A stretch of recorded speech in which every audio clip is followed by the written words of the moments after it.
I am so excited to help you figure out what kind of learning style your readers have and maybe give you a few tips on how to pick books for that specific learning style.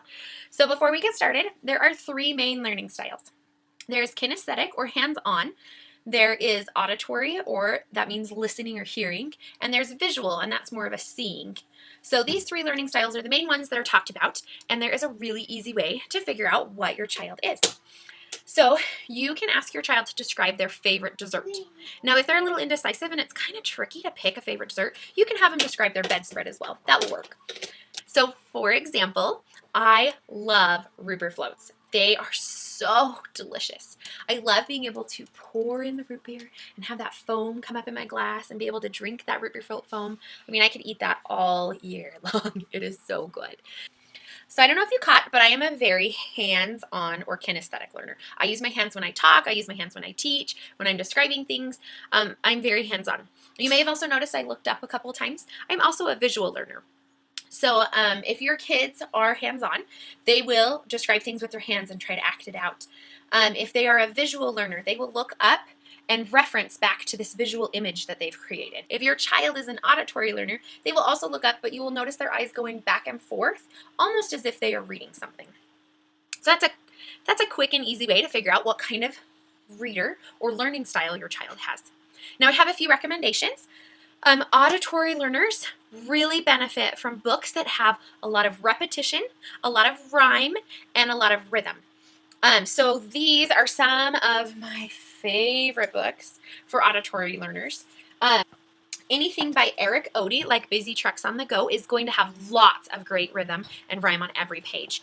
Same thing with anything by Michelle Nelson Schmidt. She also has great rhyme and rhythm, and her books usually have really touching and empowering stories. Sometimes auditory learners need to hear themselves talk. It's called You Choose, and it asks questions. If you could go anywhere in the world, where would you go? And it has pictures on here to help guide their reading or their speaking. And as they talk, they are able to hear themselves. As they answer questions out loud, they hear themselves, and they actually will be learning the same way. So just a little plug for books that also get your kids talking. Visual learners need to see things. They need pictures. They need diagrams. They need lots of color, whether it's the background or beyond.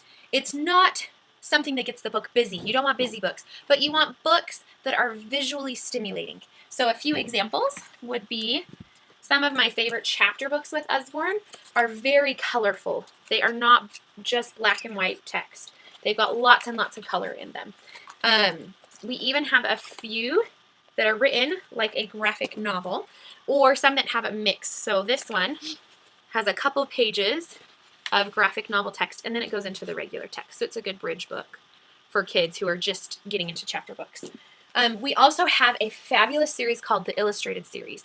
Now these range in age. This is one of our older illustrated books. There are other illustrated books that only have a couple sentences on each page, but they're going to have classic stories with pictures throughout to help illustrate what's going on in the story.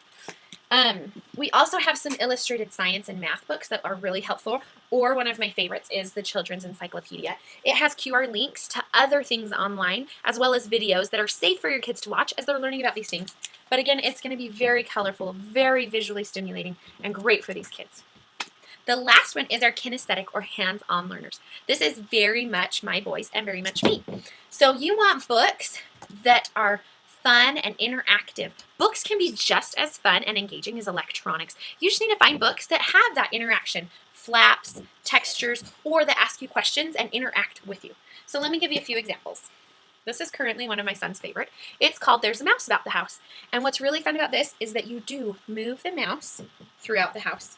And not only is my son reading a silly story as the mouse goes throughout the house, but he's also going left to right and turning one page at a time, which is really great reading awareness for kids. Other books that have great interaction are things like our Touchy Feely, that's not my series, and books with flaps. So See Inside Your Body is probably one that we read constantly, but my son loves being able to peek inside the flaps and learn more information. In fact, when we were potty training, we probably looked at this page daily, learning about what happens to our food as it goes through our body. The thing I wanted to mention with kinesthetic learners is they may need that reading and writing connection. Sometimes they need to be able to write about something in order for them to learn about how it functions in reading. This is one of my favorite books that I use, favorite series, This is my first story writing book, but we also have one about comic books and adventure stories and all sorts of stuff. But I love that it breaks down what's in a story and has kids start creating their own. Now, not only is that going to help them write their own story and be creative, but it's also going to help them identify these things as they're reading. So just something to keep in mind, that some kinesthetic learners might benefit a lot from writing and learning about the writing process. So hopefully these tips have given you a lot of great information on how to help your kids discover their learning style and find books and activities that are perfect for them.